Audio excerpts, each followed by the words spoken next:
नमस्कार प्रिय छात्रों, स्वागत है सभी छात्रों का, सभी बच्चों का आपके अपने इस चैनल माई कॉमर्स क्लास में। मैं हूं लाल सर और आज फिर एक बार हम उपस्थित हुए हैं आज नए चैप्टर के साथ। और आज का चैप्टर है अंशों का हरण, यानी कि अंशों का हरण किस तरीके से होना है, किस तरीके से उसको लेखा करना है, उसी को हम आज जानेंगे, उसी को हम आज पढ़ेंगे। तो इसको आगे बढ़ने से पहले मेरा उन सभी छात्रों से अनुरोध है जिन्होंने हमारे चैनल को सब्सक्राइब नहीं किया है वो हमारे चैनल को सब्सक्राइब करें और वीडियोस को लाइक करें। आपको अकाउंट में सारा चैप्टर वाइज में हमारी वीडियो में आपको उपलब्ध है। आप चैप्टर वाइज जो बोर्ड के एग्जाम में जो आने वाले जो टॉपिक हैं वो सारे टॉपिक को मैंने चैप्टर वाइज क्लियर कर रखा है, उसको आप देख सकते हैं। तो आगे बढ़ते हैं। अंशों का हरण किस तरीके से किया जाना, किस तरीके से उसका लेखा करना है। तो पहले समझ लेते हैं अंशों के हरण का अर्थ क्या है। देखिए इसमें अंशों का हरण, देखिए क्या है अर्थ में क्या है। जैसे अंशों का निर्गमन हमने किया था पिछले चैप्टर में, हमने क्या किया, निर्गमन। तो अंशों का जो निर्गमन में कोई व्यक्ति जैसे अंशधारक जो किसी न किसी याचना राशि या कोई एक किस्त नहीं दे पाते हैं, तो उन किस्तों को ना देने के कारण कंपनी क्या करती है, उसको जब्त कर लेती है, उसके अंशों को जब्त कर लेती है। सपोज कीजिए कि आपने एक मोटरसाइकिल बाइक आपने फाइनेंस कराया एजेंसी से। क्या कराया आपने, एक मोटरसाइकिल आपने फाइनेंस कराया, मोटरसाइकिल बाइक आपने फाइनेंस कराया।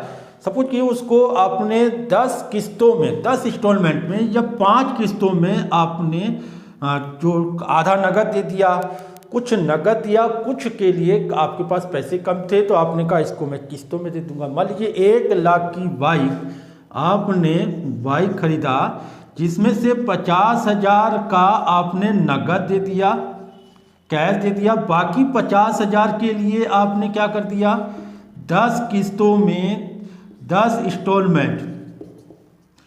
इंस्टॉलमेंट में यानी कि 10-10 हज़ार रुपये आपने किस्त बना दी। आपकी कीमत जो बनी सारा चीज़ जोड़ जाड़ के 1 लाख रुपये बना, जिसमें से आपने 50 दे दिया और 50,000 की किस्तों में आपने 10 किस्तों में देने का वादा कर लिया। ठीक है, 10 किस्तों में आपने दे दिया। 10 किस्तों में देने में के लिए आपने हर मंथ 10-10 हज़ार रुपये आपको देने। सब कुछ कीजिए, पहली किस्त, दूसरी किस्त, तीसरी किस्त, चौथी किस्त, 5वीं। 10,000 यहाँ दे दिया आपने, 10,000 यहाँ दे दिया आपने, 2 बार 10,000 दे दिया। लेकिन जब तीसरी किस्त की बारी आई आपने नहीं दिया, चौथी किस्त भी नहीं दिया, तो 5वीं किस्त भी नहीं दिया। एक निश्चित समय बाद, यानी कि ये भी नहीं दिया आपने, ये भी नहीं दिया, ये भी नहीं दिया। फिर क्या होगा कि 10-10 हज़ार रुपये 2 बार दे दिया आपने। फिर उसके बाद कंपनी आपसे उस चीज़ को रिमाइंड कराएगी कि आपकी किस्त ड्यू है। एक निश्चित समय बाद फिर उसको आपको फिर रिमाइंड कराएगी, फिर किस्त देगी। तो करते हुए जब निश्चित समय बाद, एक निश्चित कंपनी के जो निश्चित समय होने के बाद बार बार रिमाइंड करने के बाद भी अगर आप किस्त नहीं दे पाते हैं, नहीं देते हैं, तो फिर कंपनी क्या करती है, 2 चीज़ें करती है। या तो आपके खिलाफ एक मुकदमा दायर करते, FIR लिखवा दे। क्या करते कि 2 चीज़ें, या तो मुकदमा कर दे, आपके खिलाफ FIR लिखवा दे कि भैया फलाना व्यक्ति है, हमारी किस्त नहीं दे रहा है, आप हमारी किस्त संपत्ति लिया है, संपत्ति का किस्त नहीं दे रहा है, इतने बाकी है। ठीक।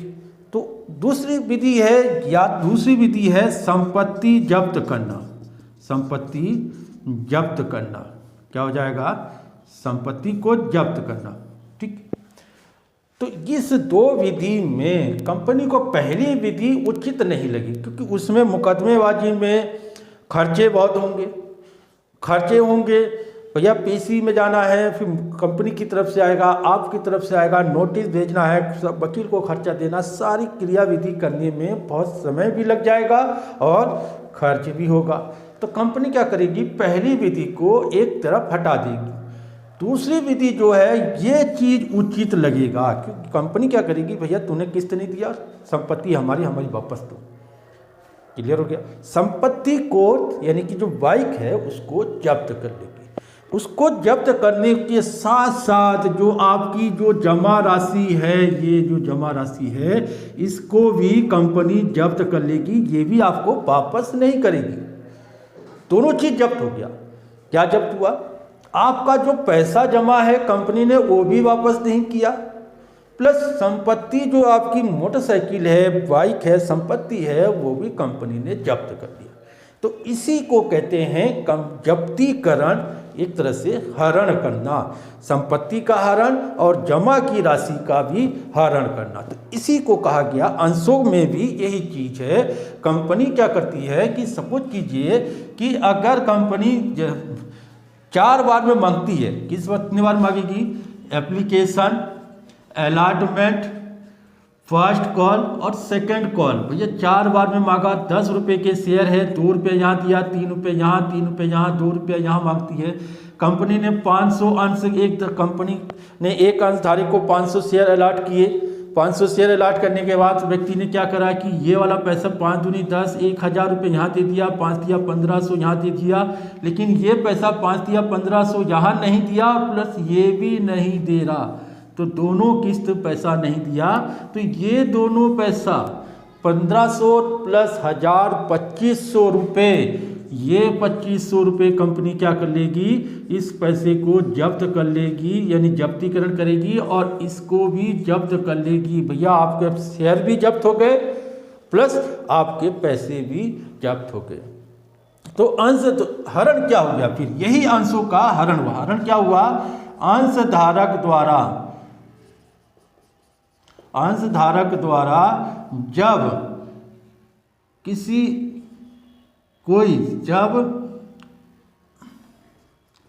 कोई किस्त या राशि नहीं चुकाए,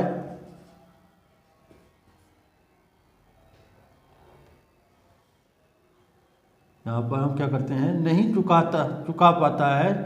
चुकाता है या नहीं चुका पाता है, तब उसके अंशों को अंश व जमा राशि दोनों को कंपनी जब्त या हरण कर लेती है। तो ये हरण क्या हो गया? जब कंपनी को अंशधारक द्वारा, जो अंशधारक है वो कोई किस्त या फिर कुछ पैसा नहीं देने के कारण कंपनी क्या करेगी? उसके किस्तों को या उस जो जमा किया हुआ पैसा और उसके हर अंशों को जब्त कर लेगी। तो यही हो गया अंशों का हरण। इसी चीज को हम अंशों के निर्गमन पर कॉल इन एरर कहते थे। कॉल इन एरर यानी कि तो पैसा नहीं दिया भैया, कॉल इन एरर हमें दिखा दिया, हमने किस्त नहीं दे रहा है तो कॉल इन एरर में हमने जर्नल एंट्री में हम दिखा रहे थे। तो वही कॉल इन एरर, जो कॉल इन एरर के रूप में हम अंशों के निर्गमन में दिखा रहे थे, तो वो पैसा कंपनी को नहीं मिलने के कारण ही कॉल इन एरर दिखा रहे थे। लेकिन अब यहाँ हरण में क्या हो रहा है कि वही पैसा जो कंपनी को नहीं मिला है जितने अंशों का, उन अंश को कंपनी ने जब्त कर लिया और उसके द्वारा पैसा भी जब्त कर लिया। तो इसे कहते हैं हरण करना, कंपनी द्वारा अंशों का हरण और उसके द्वारा जमा राशि का भी हरण करना। यानी कि एक तरीके से उसको जब्त कर लिया, रख लिया, वापस नहीं देना है। आपका चीज संपत्ति भी वापस ले लिया और आपके जो पैसे जमा थे वो भी कंपनी ने जब्त कर लिया। ये हो गया कंपनी द्वारा अंशों का हरण। इसके बाद इसको हरण करने की भी पद्धति है, इसकी जो प्रोसीजर है, इसको हरण करने की भी प्रोसीजर क्या है, इसी को हम फिर देखते हैं। हरण करने की पद्धति दूसरा, ये तो हो गया। दूसरा है हरण करने की पद्धति यानी तरीके, प्रोसीजर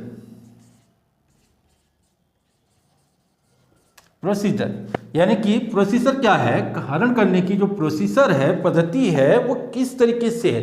देखिए सर्वप्रथम कंपनी जब व्यक्ति किस्त नहीं देता, जैसे मैंने बोला कि कोई किस्त नहीं दे रहा है तो कंपनी उसको रिमाइंड करेगी, सूचना भेजेगी। क्या भेजेगी? पहला पॉइंट है स्मरण पत्र भेजना। क्या करना? स्मरण पत्र भेजना।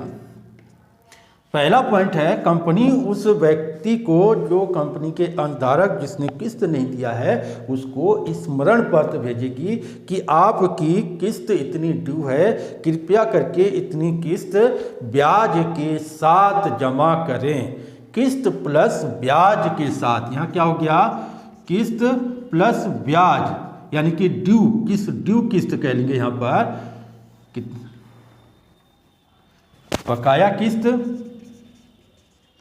बकाया किस्त प्लस ब्याज के साथ पैसा जमा करने के लिए एक स्मरण पत्र भेजेगी व्यक्ति को, और स्मरण पत्र में बताया गया होगा कि आपकी इतनी किस्त बाकी है और इतना ब्याज है, इसको आप जमा करें। ये पहला पॉइंट तो आप कंपनी अपने स्तर से करेगी। ठीक है, तो कंपनी क्या करेगी? स्मरण पत्र भेजकर उसको रिमाइंड कराएगी आप किस्त बाकी आप जमा करें।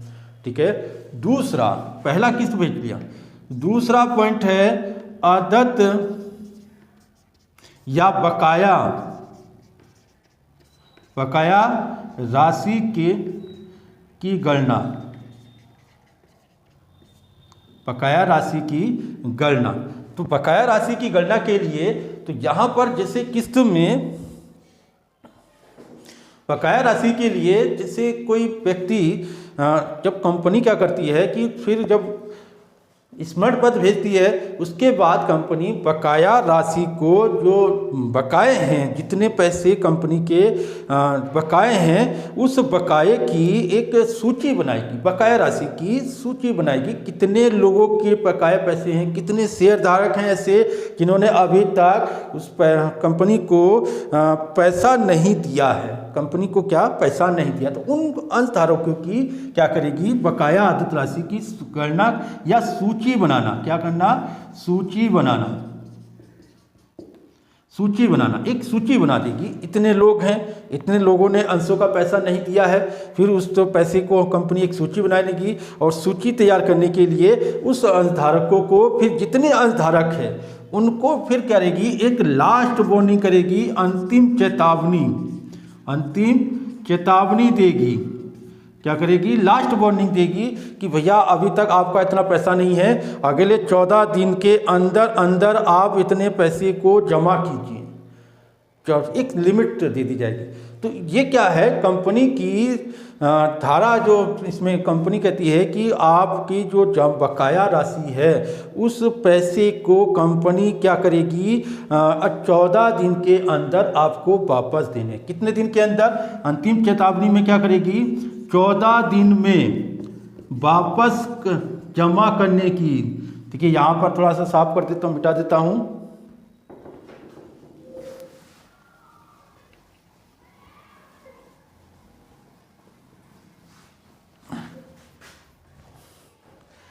चौदह दिन में जमा क्या करेगी? जमा करने के लिए कंपनी क्या करेगी? 14 दिन का पीरियड दिया जाएगा आपको। 14 दिन के अंदर लास्ट वार्निंग है, आप 14 दिन के अंदर उसको जमा कर दीजिए जितना पैसा आपकी बकाया है। ये सब जो प्रक्रिया है, देखिए इसमें अधिनियम 2013 की कंपनी अधिनियम इसमें करती है। कंपनी अधिनियम 2013 की टेबल तालिका F में धारा 28 से 34 तक की तालिका देखिए। इसमें जो धारा है, नियम है, तालिका F में 28 से 34 तक के जितने प्रावधान हैं, जो इनके प्रावधान हैं, 28 से 34 के प्रावधान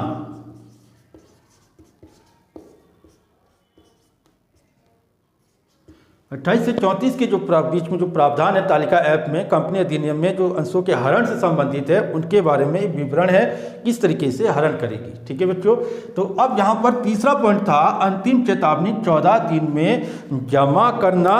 उसके बाद जो पैसा रह गए भैया आपने 14 दिन में जमा करने, 14 दिन में जमा करने की एक अंतिम चेतावनी देगी। इसके बाद चौथा पॉइंट है फिर कार्रवाई करेगी। क्या करेगी?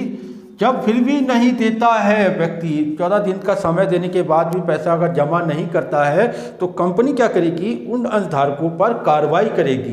कार्रवाई करने कंपनी के अंतर्नियम में ये रूल है कि अगर चाहे तो कंपनी लास्ट चेतावनी के बाद तुरंत कार्रवाई कर दे या फिर एक मौका और दे दे, एक बार और मौका दे सकती है कि अब भैया चलिए ठीक है, आपको एक चेतावनी देने के बाद भी जमा के देखिए, अब लास्ट आपको एक मौका दिया जा रहा है, अगर आपने जमा कर दिया तो ठीक, नहीं तो अब आपका शेयर को जब्त करने की प्रक्रिया या हरण करने की प्रक्रिया चालू की जाएगी। फिर वो कार्रवाई करनी शुरू कर देती है।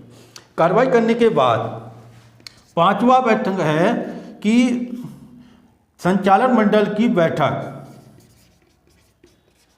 संचालन मंडल की बैठक में अब संचालन मंडल की बैठक बैठाया जाता है। संचालन मंडल में बैठक बैठाने के लिए कंपनी क्या करती है कि संचालन मंडल को बैठक बैठाकर उसमें प्रस्ताव पारित करती है। क्या करती है? बैठक में क्या करती है? प्रस्ताव पारित करती है। क्या करना है? जैसे अंशधारियों ने जिन्होंने पैसा जमा नहीं किया है उन अंशधारियों ने के लिए क्या कार्रवाई किया जाए, वो प्रस्ताव पारित करती है। संचालन मंडल तय करता है कि जो अंश पैसा कंपनी को नहीं मिला है उस अंशधारियों को किस तरीके से कार्रवाई किया जाए, वो बैठक में प्रस्ताव पारित किया जाता है। ठीक है, इसके बाद छठा पॉइंट आता है प्रमाण पत्र वापस लेना। प्रमाण पत्र जमा करना, यानी कि जब अंशधारियों ने पैसा जमा नहीं किया है, नहीं दिया है, कार्रवाई करने के बाद अंतिम चेतावनी के बाद भी पैसा जमा नहीं करती है तो उस अंशधारक को फिर कहती है कि भैया आपके अंशों को हरण कर लिया गया है और इस तरीके से आप जो कंपनी द्वारा जो आपको अलॉटमेंट का जो प्रमाण दिया था, सर्टिफिकेट दिया था, उस सर्टिफिकेट को कंपनी को वापस कर दीजिए। तो वो प्रमाण पत्र सर्टिफिकेट को जमा करने के लिए अंशधारकों को एक चिट्ठी भेजती कि आपका अंश हरण हो गया, आपने जितने जो कंपनी द्वारा जो प्रमाण पत्र दिया गया था उस प्रमाण पत्र को जमा कंपनी को जमा कर दीजिए। तो छठा पॉइंट प्रमाण पत्र जमा करना। इसके बाद सातवां पॉइंट है नाम काटना। नाम काटना कंपनी की रजिस्टर में जो रजिस्टर है कंपनी के, जो लिखित रूप से कंपनी जो लिखा गया है जिसके नाम से जिसने अंशों को शेयर दिए गए हैं उन अंशधारकों को अब कंपनी ने जब अंशों का हरण भी कर लिया है, प्रमाण पत्र भी जमा करने के लिए कह दिया है, तो फिर उसका रजिस्टर से नाम काट दिया जाएगा। तो रजिस्टर से नाम काटने की जो प्रक्रिया है वो संचालन मंडल में पारित होने के बाद जब अंशों का हरण कर लिया जाता है तो फिर व्यक्ति का कंपनी की लेन देन, वित्तीय जो लेन देन में जो उसका नाम लिखा गया था वो नाम काट दिया गया। अब वो कंपनी का किसी तरीके से कंपनी के प्रति उसका कोई उत्तरदायित्व नहीं और कंपनी के से उसका कोई लेना देना नहीं। तो कंपनी की रजिस्टर से उसका नाम काट दिया गया। अब वो कंपनी का कोई अंशधारक या कोई व्यक्ति हिस्सेदार नहीं है। तो वो क्या हो गया? नाम काटना। जैसे एक स्कूल में बच्चे जब नहीं आते हैं, कई दिन रिमाइंड करने के बाद भी, बार बार सूचना देने के बाद भी बच्चे जब स्कूल नहीं आता है तो स्कूल क्या करता है कि फिर बच्चे का नाम काट दिया जाता है। नाम काट देते भैया आप स्कूल लगातार नहीं आ रहे हैं, आपके खिलाफ कार्रवाई की गई, आपको या ये माना जाएगा कि रिमाइंड करने के बाद, बताने के बाद भी, बुलाने के बावजूद भी अगर आप स्कूल नहीं आ रहे हैं तो आपका स्कूल से नाम काट दिया जाएगा। फिर भी नहीं आता है, फिर तो मजबूरन उसका नाम रजिस्टर से काट दिया जाता है। तो ये क्या हो गया? नाम काटना। जब अगला व्यक्ति बार बार करने के बाद भी पैसा नहीं दे रहा है तो फिर कंपनी के रजिस्टर में उसका नाम काट दिया जाएगा। फिर उसके बाद अब इसके बाद क्या होगा? आठवां पॉइंट है जब नाम काट दिया जाएगा तो कंपनी क्या करेगी? जो पैसा कंपनी को जमा हुआ है, देखिए ये जो पैसा जमा हुआ है, जब्त किया है, इन जब्त को जब्ती खाते में हस्तांतरण करेगी। जब्ती खाते में यानी कि हरण खाते में जो जब्त राशि है, जब्त राशि का हस्तांतरण कहाँ करेगी?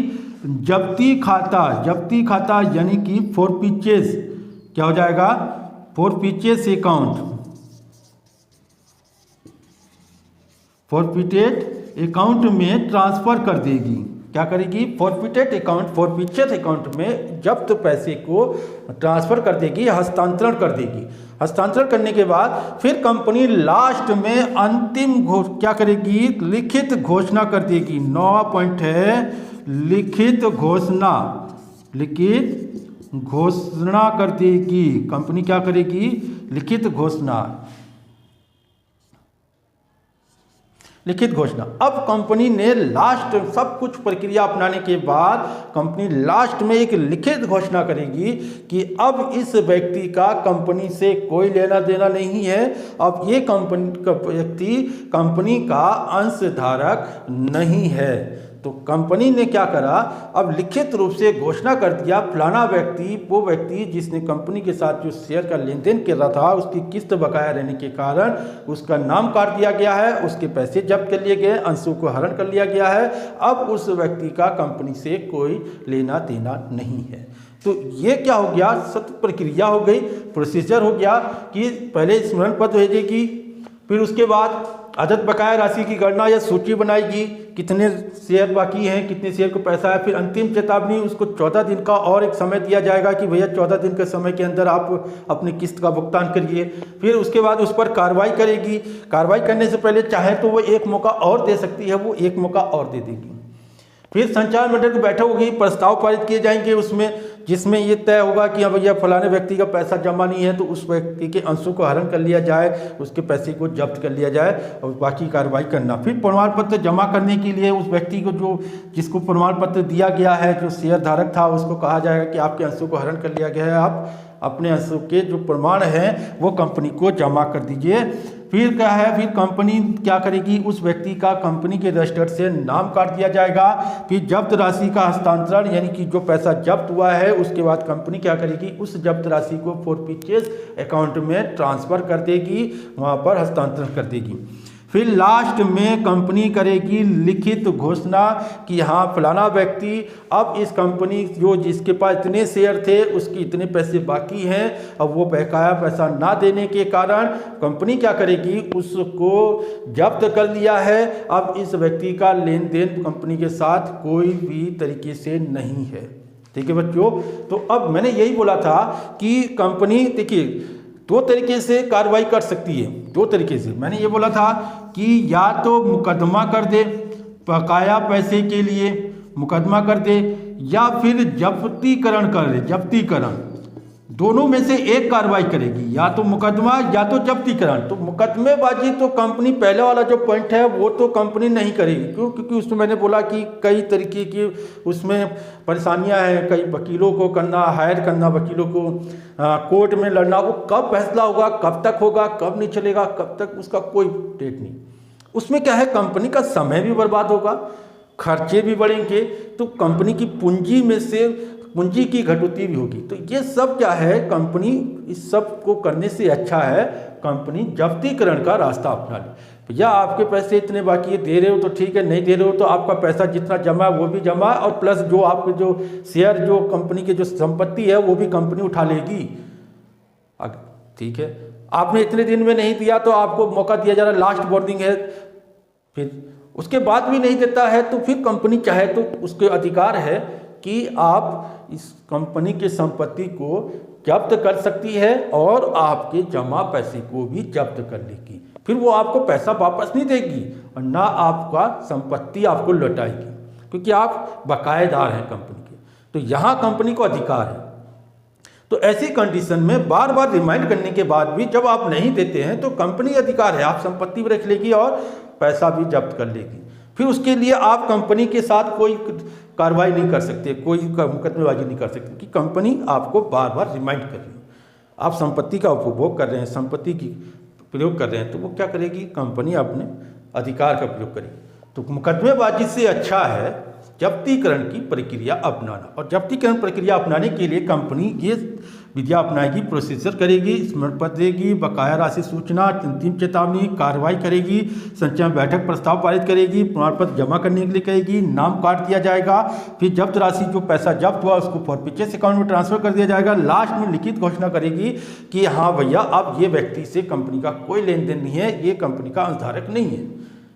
ठीक है, तो ये क्या हो गया, अंशों के हरण की अर्थ और अंशों के हरण की प्रोसीजर, जो प्रोसीजर है उसको, तो ये हो गया अंशों के हरण से संबंधित एक टॉपिक है जो आपको पेपर में इसका अंशों का हरण करने की विधि, अंशों का हरण करने की प्रक्रिया है, ये पद्धति है, ये आपको पेपर में पूछा जाता है। अंशों का हरण क्या है, हरण करने की पद्धति है बताइए। तो ये चीज़ हो गया, इसको आप लिख सकते हैं और ये बहुत ही इंपॉर्टेंट है, बोर्ड के एग्जाम में इसका एक क्वेश्चन जरूर आएगा, अंशों के हरण से संबंधित। न्यूमेरिकल भी आता ही आता है और थ्योरी भी आपको मिलेगा, तो इसको नोट कर लीजिए और इसको आपने अच्छे से ध्यान रखना है। ठीक है बच्चों, तो आज के लिए इतना ही है। इससे संबंधित अब अगले चैप्टर, अगले वीडियो में हम इससे संबंधित न्यूमेरिकल को जरिए समझाएंगे किस तरीके से न्यूमेरिकल, किस तरीके से जब्तीकरण की प्रक्रिया, उसके लेखांकन किस तरीके से किया जाता है। तो अगले वीडियो में फिर मिलेंगे, इसी चैप्टर से रिलेटेड लेखांकन की प्रक्रिया को समझेंगे। तब तक के लिए सभी छात्रों को, सभी बच्चों को मेरा प्यार भरा नमस्कार, धन्यवाद, थैंक यू।